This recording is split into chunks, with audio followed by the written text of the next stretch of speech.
Hello everyone, welcome to yet another episode of CeeVee Talks. Do you know what makes us happy? Or to put the question in a little better way, what makes our life happy? What is happiness in our life? Well, there are different perspectives to it.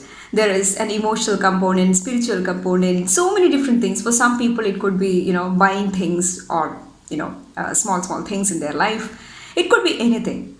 But you know something? There was this long study conducted by Harvard, a longitudinal study of around 80 years.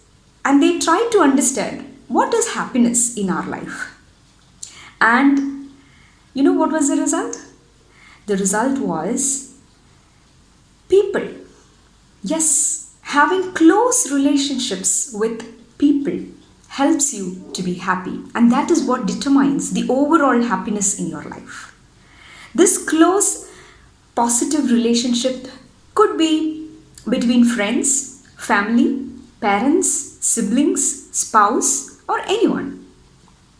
But having a positive, close relationship determines greatly the overall happiness in your life. Well, please note the point: positive and close relationship. You may have thousands of friends in your social media and other things, but do you have a couple of friends or a small group of friends or people whom you feel very close, and you are positive and you are able to be yourself amongst them? Do you have that? Then that's what makes you happy. Alright, so my today's talk is not exactly about happiness. I'm going to talk a little more about relationships. Now, since our life happiness is determined by the quality of the relationship with people, and I think it is important that we understand what makes these relationships better. And for today's episode specifically, I'm going to talk about romantic relationships, or the relationship between a couple, your spouse. Why is it important? You don't need my explanation. Why? Because that is the person whom you are spending a whole length and breadth of your life. And it is important that you have a very positive and a fulfilling relationship there. I'm going to talk to you today about 4 different studies, and of which the first one is a very, very recent study. In fact, after reading that only, I thought I should make a video about this.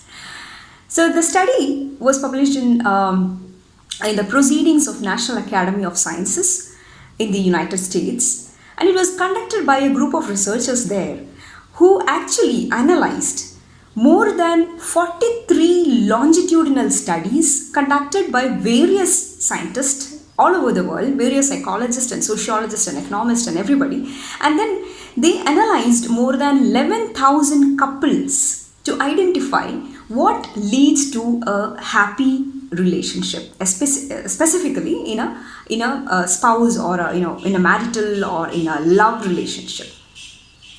There were more than hundreds of variables what they analyzed, including their political orientation, their family orientation, their emotional stability, their neuroticism, their conscientiousness, their value system. So many different variables were there. And in analyzing all that, what they have identified is that what exactly predicts a good relationship or a happy relationship. You want to know all those 5 things? There are only 5 things. Are you ready? So here, important characteristic of a happy relationship are as follows. 1.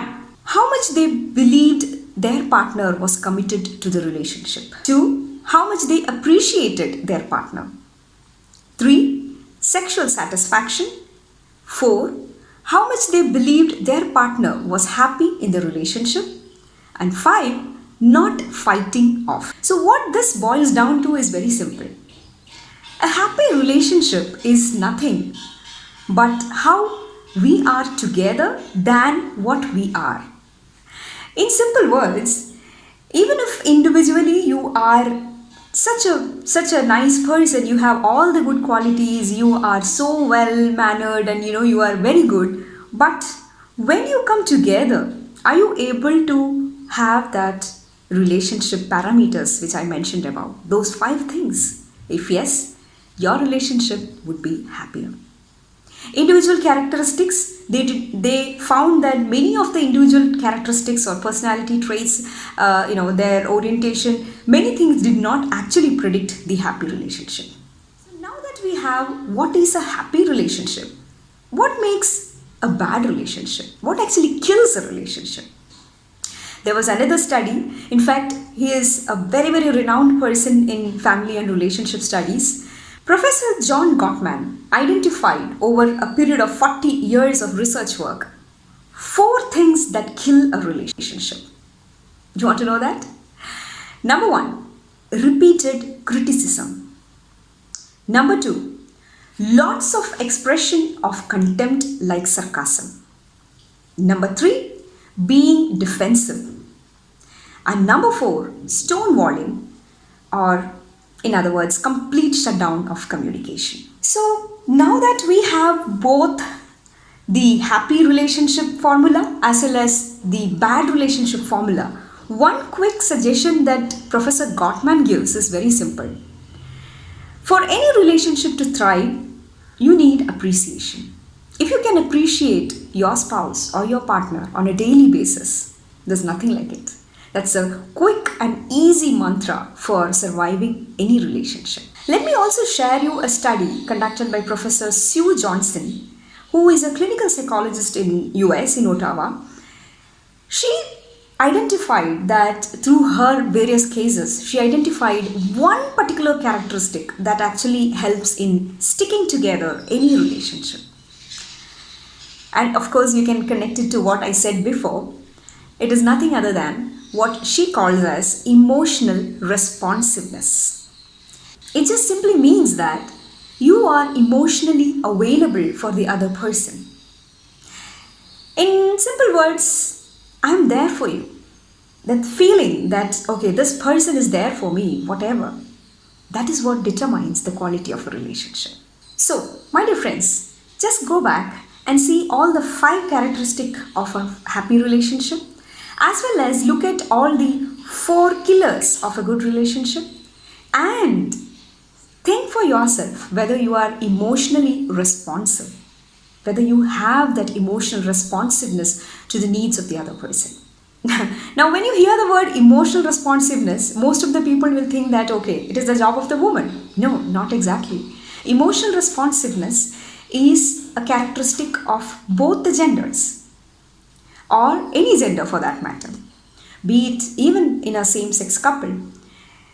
Being there for each other emotionally is what determines the long-term survival of any relationship. Now, when you talk about survival and the journey of love, there's another interesting quote by John Gottman itself. He says that love is a journey, it is never a destination. You need to identify that love also undergoes various phases in your life. There is another article which I read by Linda Carroll. She is a family and relationship counselor, who talks about love cycles, the 5 stages of any love relationship. Stage 1 is called merge. Merging is when you actually come together, and it is all that good phase where you have the honeymoon period, where everything looks so beautiful, where you actually fall in love with someone. You have that infatuation. You accept and agree the person completely. So that phase is what we call as the first stage, which is a merge phase. The second phase is doubt and denial. In this phase, you actually come to reality. Most of the immediately after the honeymoon period of the marriage comes to this phase where you start understanding the differences between the people. You start looking at how different this person is. This person was not like this before. So you start looking at, doubting whether your choice was right or wrong. And then you try to deny that, no, probably I made a mistake. And sometimes you accept that the mistake was not purposefully done. It was, everybody's mistake. So these kinds of doubts and denials happen during this phase. The third phase is disillusionment. In this phase comes the bad phase of any relationship, which is the anger, the frustration, the depression, the stages where you feel that your individuality is getting affected, and then you want to fight for regaining your individuality. So there comes a style of conflict resolution, and in many cases, this leads to the fourth stage, which is the decision stage. In this stage, you decide whether you want to continue in this relationship or whether you want to break this relationship. And once you reach this decision, it could be continuing the relationship or it could be breaking the relationship. Once you reach this stage, the next stage is the wholehearted love. By wholehearted love, you actually evolve to become a loving partner. You may remove all the conditions, you accept the other person as an individual, and you also realize that there is nothing called a perfect match.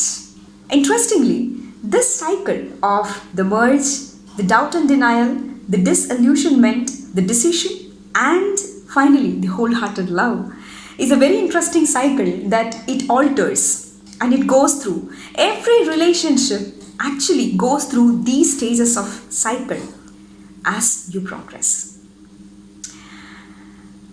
And of course, these are all scientific studies. When it comes to actual relationship with people, there's only one thing which I have realized, that it takes a lot of effort to maintain a relationship. Forming or building or getting into a relationship is very, very easy, but maintenance is more difficult. You need to show, you need to express that love. Alright, I hope I made some sense by sharing these studies. One of the key things that I find in the Indian way of marriage is that expressing love is missing. Many of the marital relationships end because you don't express your love, and secondly, you don't appreciate each other. Of course, these two factors, as I said in Gottman study also, are determinants of the survival of a relationship. So, the next time you are entering into a marriage, or if you wish to continue and survive your marriage in a better manner, do consider all. I hope this video was helpful for you to understand the nuances of a happy relationship. Do subscribe to this channel if you liked it, and do share it to all couples out there. Bye!